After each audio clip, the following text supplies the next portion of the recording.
talking gambling today on the Public Square. I'm producer Alan C. Duncan with Dave Zanotti, Rob Walgate, Dr. Jeff Sanders, and Melanie Elsey. And Dave, you wanted to start things off with a question for Rob.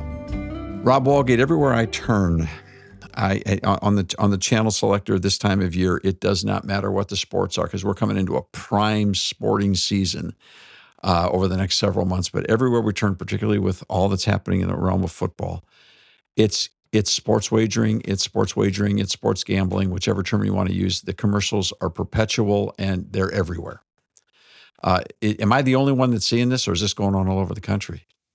No, they're everywhere. And when you think about that amount of money that's wagered on football, college and professional football through the fall, but it really ramps up because you start to get to January 1 in the major bowl games.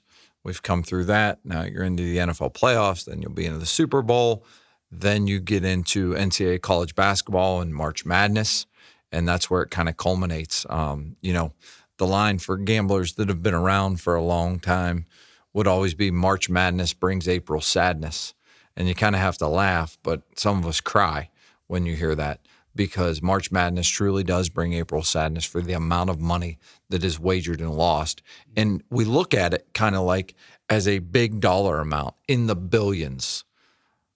But it's more than that because it's individualistic. There's a lot of individuals that had to lose money to get that number that way. So there's usually stories that are involved, and that's the part that you don't see on the commercials. That's the part you don't see on the ads when you're in the arena or at the ball game. So quickly, people will think, well, here comes one more group of people claiming to be Christians, moralizing across our culture about their particular God who particularly despises gambling and is angry at all of you filthy sinners after your filthy lucre. How's that one, Jeff? You haven't heard lucre used on the radio for a long time, have you? Very King Jamesy right now. Yes.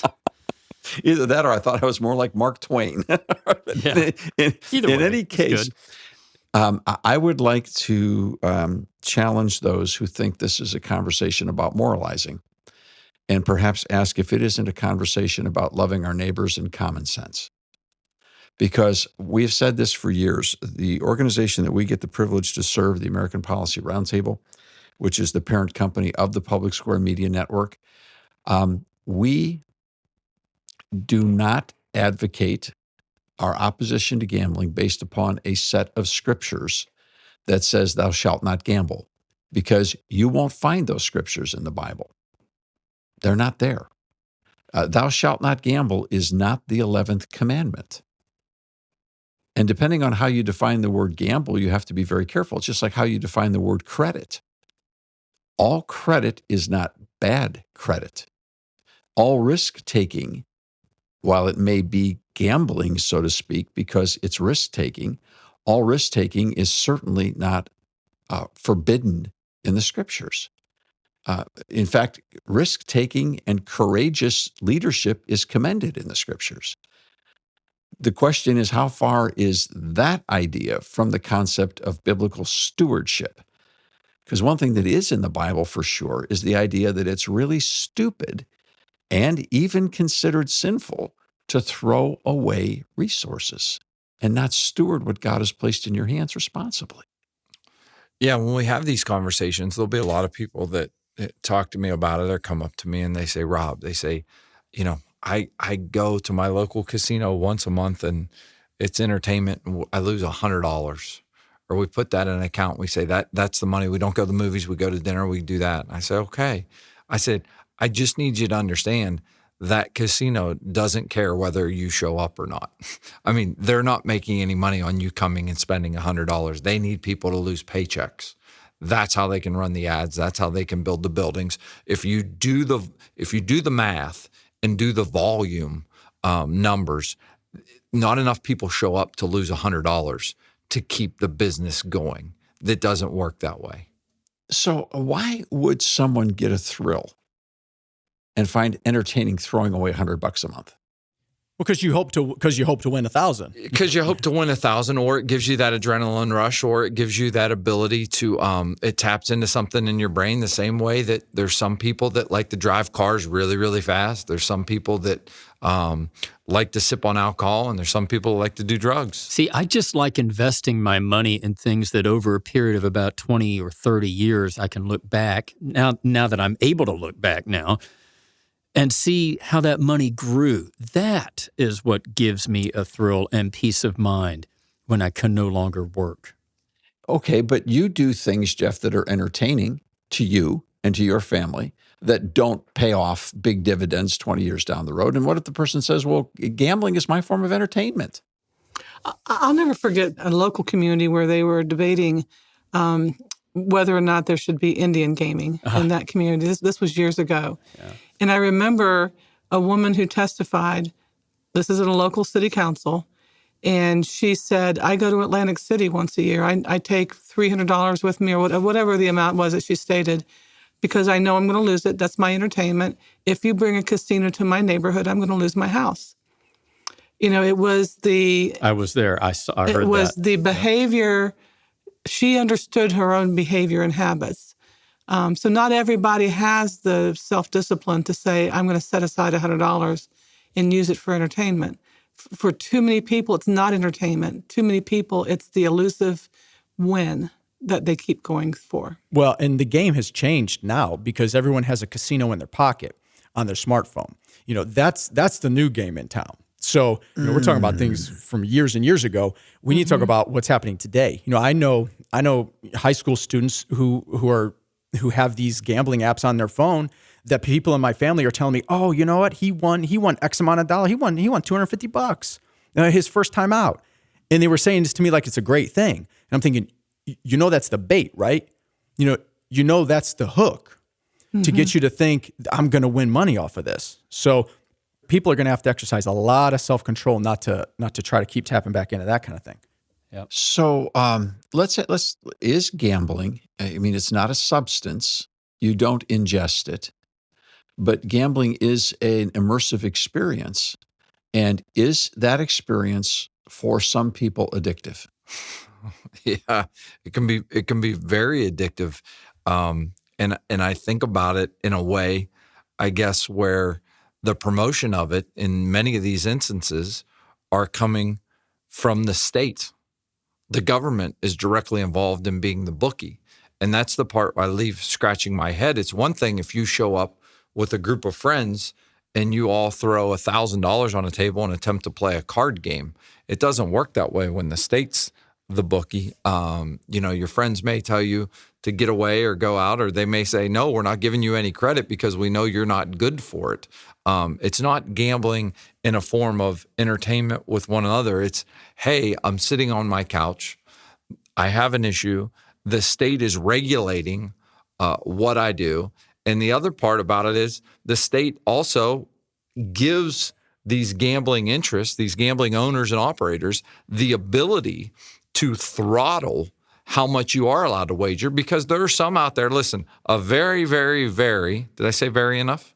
A very small percentage of people will win at an extraordinary rate in sports gambling. Very small percentage of people.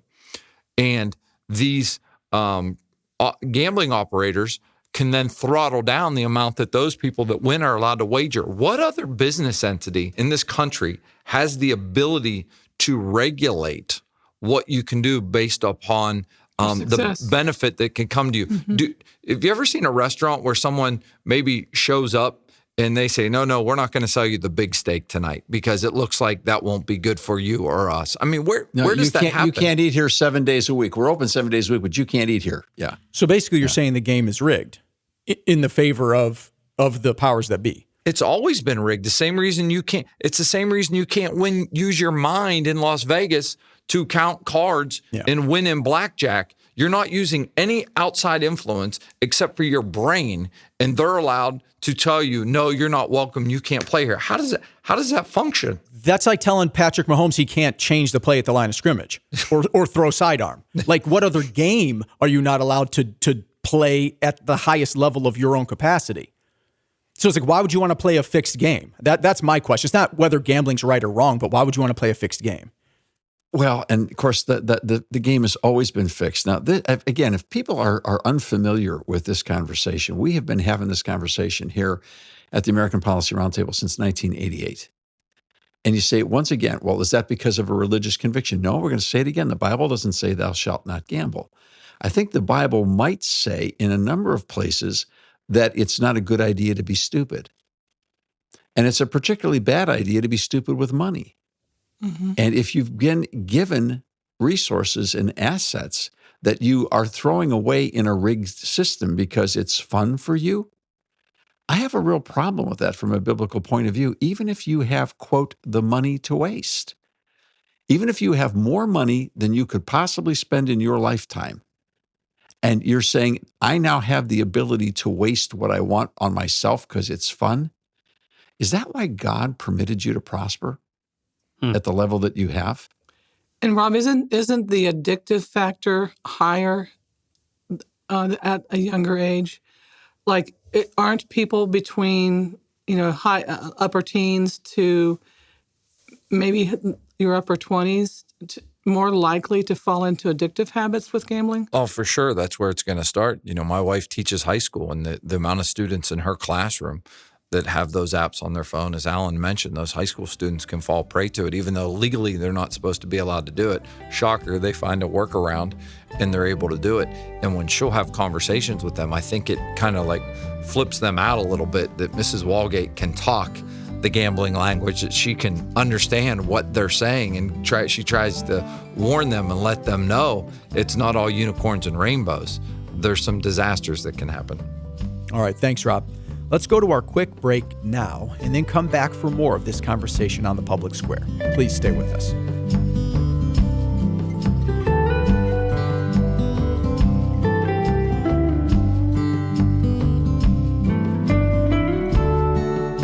We will be right back for more on the Public Square.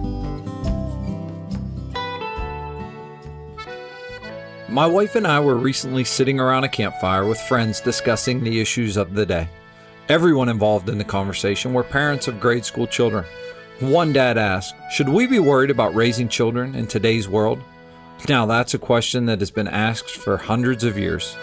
It was asked during the American Revolution. It was asked during the Holocaust. It was asked during the Civil Rights Movement. And it is still asked today. Asking that question plays into the fear of the moment. As parents, it is our responsibility to raise the leaders of the next generation.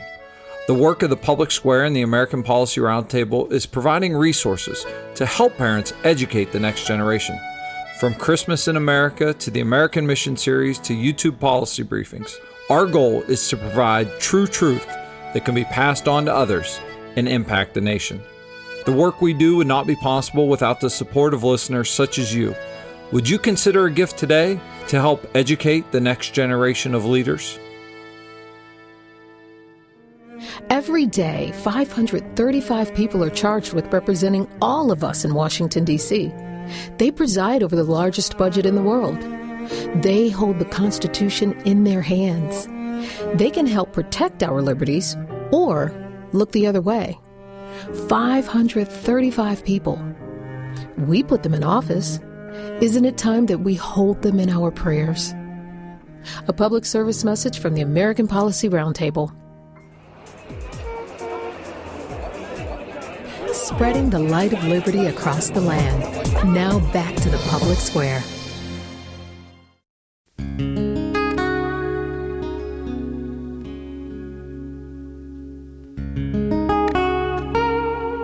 And we're back around the table talking gambling in America on the Public Square. Here's Dave Zanotti and the team. Rob, again, people are not familiar with the totality of your story, and we're not going to disclose it today because it really needs to be one full radio broadcast, though you have had the opportunity to share the experiences that you had starting as a teenager and a gambling addiction. Or a book, Dave. I'm asking him for a book as well. Yeah, Alan's on me to write a book, DZ. It would be it'd be a good book because it's a great story, and we're very, very thankful to God for your story. So for those that are wondering why we keep asking Rob questions, because Rob happens to be an expert in this field for many reasons. All right, and we'll leave it at that for the moment. You can search the Public Square Library to learn more. But Rob, when we started in this project together, the average rate that was acknowledged across the industry, all the different people, when I was debating the CEO of Harrah's at the National Press Club years ago, we would use these numbers. 5 to 7% of the American population is subject to or already vulnerable or already addicted in their pattern of gambling. That seems to be the benchmark. You still hold to that? It's increased. It's went up. They would say it's went up a few percentage points, mainly because now it's at everyone's fingertips. Now it's more accessible. You can gamble sitting on your couch, going nowhere. In the state, the government has become the biggest addicts. And what I mean by that is, as soon as you see them look at the revenue that could come in, and this, in my opinion, isn't always real revenue because they don't understand. People aren't sitting around with thousands and thousands of dollars in their bank account saying, you know what? I just wish they'd legalize gambling in my state on my phone, and I would take this money that I'm sitting on, that I'm waiting for it to happen. That isn't how it works. They're taking money that they were spending at amusement parks, or taking money that they were going to the museum, or they were spending on furniture or a car. Local restaurants. Yeah, the economy is hit when you allow this type of entity into your state, and they don't seem to grasp that. But as you've stated for years, Dave, and I met Dave at the State House in Columbus in June of 2001, as the gambling industry was looking to expand in Ohio then. And when I look back, you said then the gambling industry was becoming the most powerful lobbyists in the state and in the country. And that has come to fruition tenfold as we look back on it. And there was a federal ban as well that was put into place for amateur sports. Congress did that, and the Supreme Court in 2018 struck that down. So since that court decision, on what you're describing, what's available at your fingertips for sports gambling and whatnot, that's dramatically expanded nationally. So it's no wonder everywhere you turn, you see the commercials. And what you see is that now that sports wagering is in everybody's pocket, I noticed in the different states that we work in most frequently that the ad ratios for the state lotteries have gone up as well. In other words, now the competition is even hotter, and even more money is being spent to try to get more dollars out of people's pocketbooks and out of their annual budgets and their weekly budgets because the state has got its hook in every one of these pieces. So now we have a situation where our state governments are involved in a revenue stream with an organization and an industry that survives and thrives upon creating gambling addicts. Yes. Let's get that straight.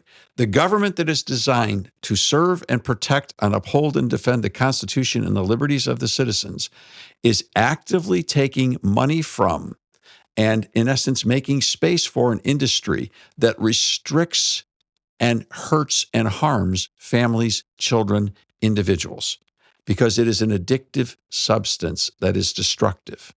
Now, some people can handle it. And it is a silent addiction, because behaviorally, I can tell when someone's on drugs, if they maybe have a problem with alcohol in terms of an alcohol addiction. But I've heard stories from families who weren't aware the dad had a gambling addiction until he passed away. And they realized their savings were depleted, their investment funds were depleted. So it's a silent addiction, which makes it even more troubling.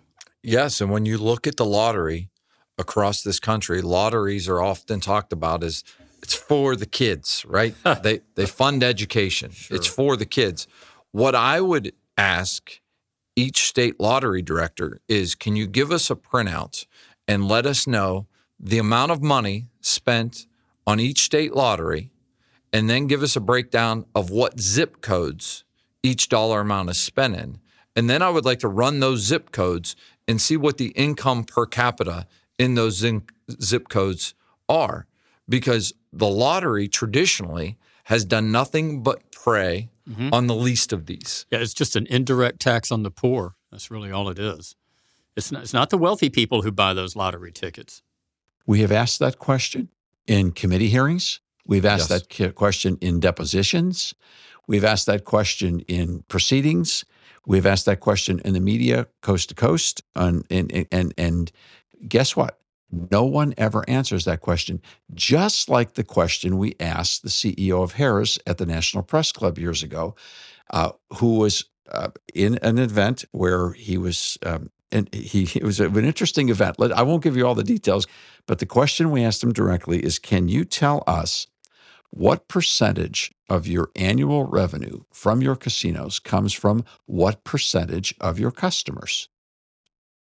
Rob, you alluded early in this broadcast about the person that goes and spends $100 a month, and the casino could care less about that person because the only way that person's valuable to them is if they can convert them into spending $1,000 a month.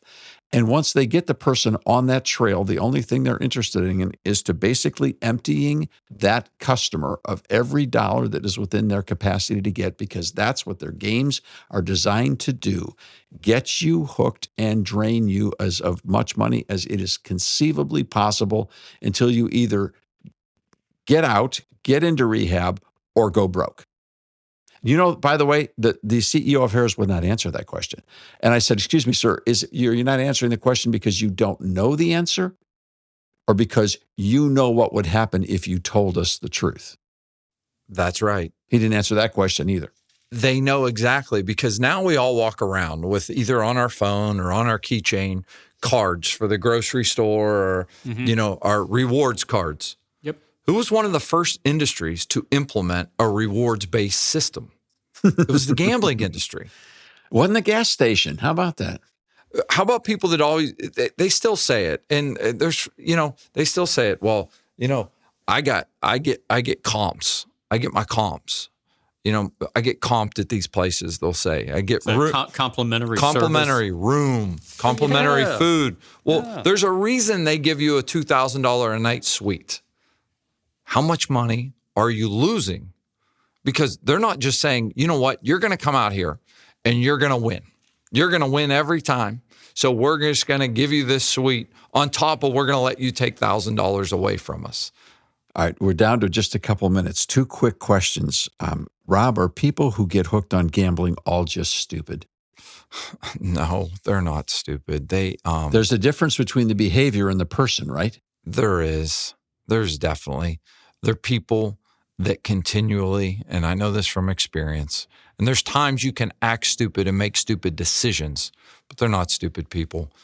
You chase bad money after bad money, and you make a lot of deals, and you make a lot of dumb decisions. You do, and they think they can get out of it if they would just get one more chance, one more opportunity. And that's why I don't like the movie Rounders, DZ, because that's not reality. You don't win in the end. Some of the people that get hooked are some of the smartest, brightest, most accomplished people you could imagine. The behavior may be foolish. It may be stupid. When they have their sound mind and look back, they see it. But they get hooked a little at a time.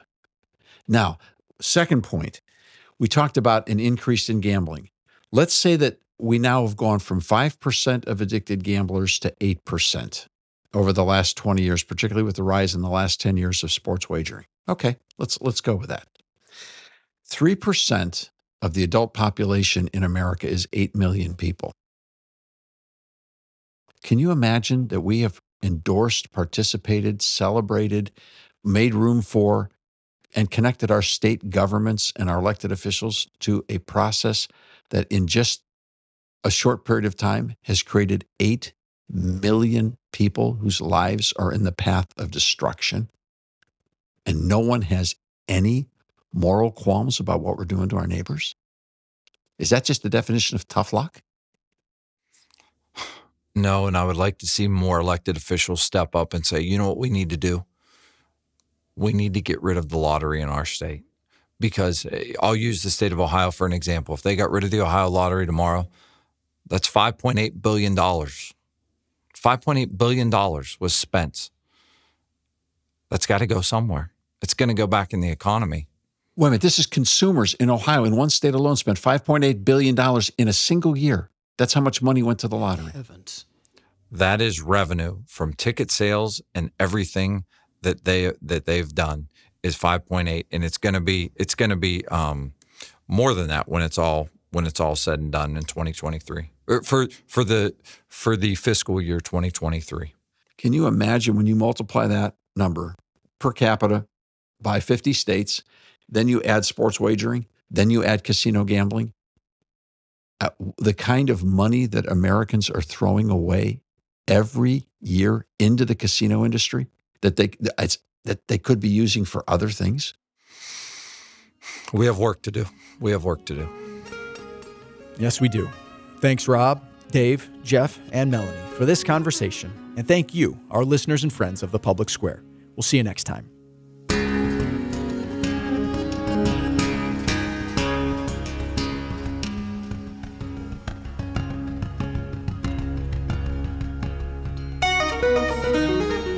The Public Square is a broadcast service of the American Policy Roundtable.